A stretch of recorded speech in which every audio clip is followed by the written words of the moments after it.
What is up? This is Patriot's Justice. This is your boy Jon Know here with you today. Want to know what the media are really doing when you watch them on TV or when you read their articles online? Want to know what their true purpose is? Yeah, you do. Good.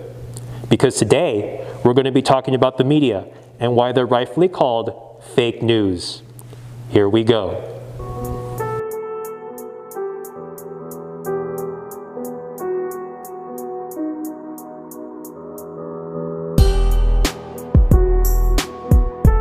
So in a previous video, I talked about how the real problems facing the world is not global warming, racism, or any of the usual answers.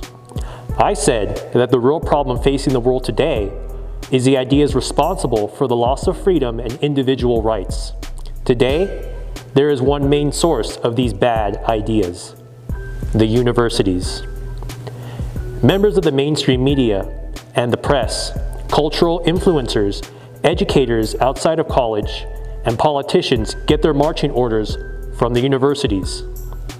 Although it is important to talk about these universities, this exact topic will be discussed but in another video soon.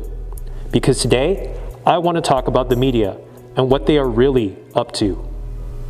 The media and the press aren't in the business of news or journalism any longer. They no longer care about who, what, when, where, or why, and they haven't for quite a while.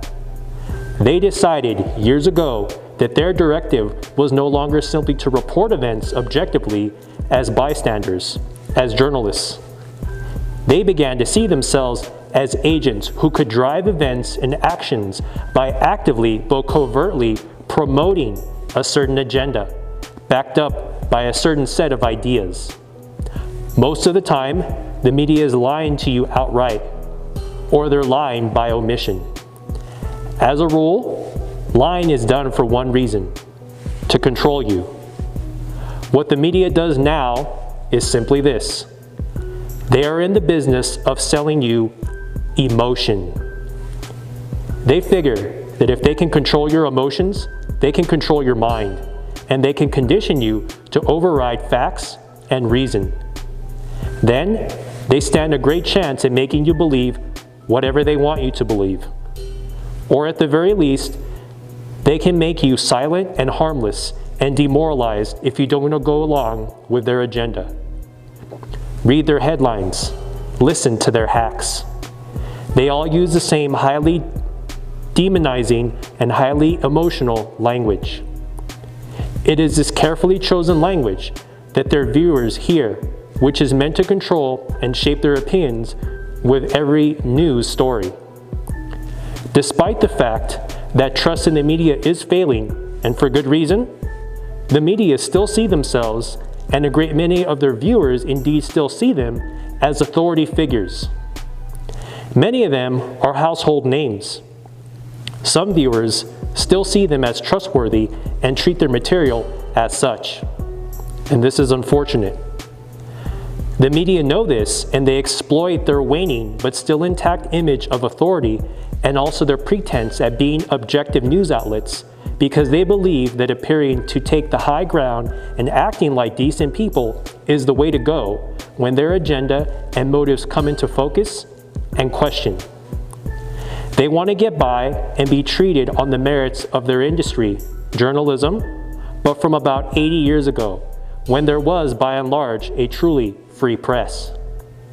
They want to paint themselves as being attacked for simply doing their jobs, when they are in fact completely motivated by and answer to ulterior motives. This is why they defend themselves as members of the free press, even though they know they have and are working for bosses that expect them to push a certain agenda. This is what one must do when their true enemy is reality. Their true purpose is to sell you a narrative of a reality that isn't real and of an existence that doesn't exist. This is why they are called fake news. This is why they are rightfully called the enemy of the American people. Their agenda is anti-individual. They must tell you what to think because you are not capable of doing it for yourself. Their agenda is anti-American, because America was founded as, and still is, the country of the individual. What the media have become has to be especially offensive to an American. Unlike other countries, where the citizens or subjects or comrades have had to endure centuries or even ages of rule with varying degrees of brutality or oppression, America was founded on the ideas of individual rights. It was not a perfect union, and changes would need to be made in the coming decades. But at the time of its founding, it was a country founded on fundamentally noble and good ideas, never before tried on such a scale in the history of the entire world. Bottom line, our country has a history of defiance against oppression and tyranny, which is what the media has turned itself into, a bunch of tyrants. Our republic, its institutions and elected officials have legitimacy only by consent of the governed. They serve us. But this relationship takes trust and a well-informed public. The media in a free country should be holding all politicians accountable without bias and regardless of political affiliation. And they serve a tremendous role for the people. They keep them informed about the workings of their government. The media directly undermine this relationship between the public and the government by pushing false conspiracy theories and lies that were proven to be just that, and by covering for, ignoring, or excusing unacceptable or otherwise corrupt behavior by their kissing cousins in government. With every lie, with every omission, the media undermine the very republic on which this country stands. A huge hint at the fact that the mainstream reporters and anchors are controlled by an agenda and therefore biased is the fact that they all sound exactly alike. Take a news anchor off of MSNBC or CNN, and then take a Democrat politician. Interview both of them as you would a drug cartel narco gangbanger. Alter both of their voices and adjust the lighting so that they're both black silhouettes. Would you be able to tell them apart? Same vocabulary, same emotional and yet insincere language, same opinions, all of them. They are of one mind. They speak with one voice. Here's another more vivid example for you. I'm sure you've seen the movie The Matrix. In this movie, the heroes fight against evil entities in a computer simulation of the real world, designed to keep the vast majority of humans in a state of distracted and silent enslavement. The mainstream media in this country today is The Matrix. They are designed to get you to accept a dream world simulation that is shaded in a color that is a little bit off and not quite natural. It was coded way back in 1848, before computers, by Karl Marx. They are there to distract you with this simulation to keep you entertained or scared or ignorant, so that others like them can drain every last bit of independence and reason and defiance from you.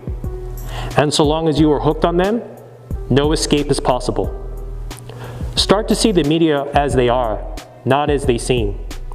Start to view them in the same way and for the same reason as the heroes in the movie viewed The Matrix. Because the media, like The Matrix, want you silent and distracted. I'm Jon Know, and this is Patriot's Justice. That's all for now. We'll talk again soon.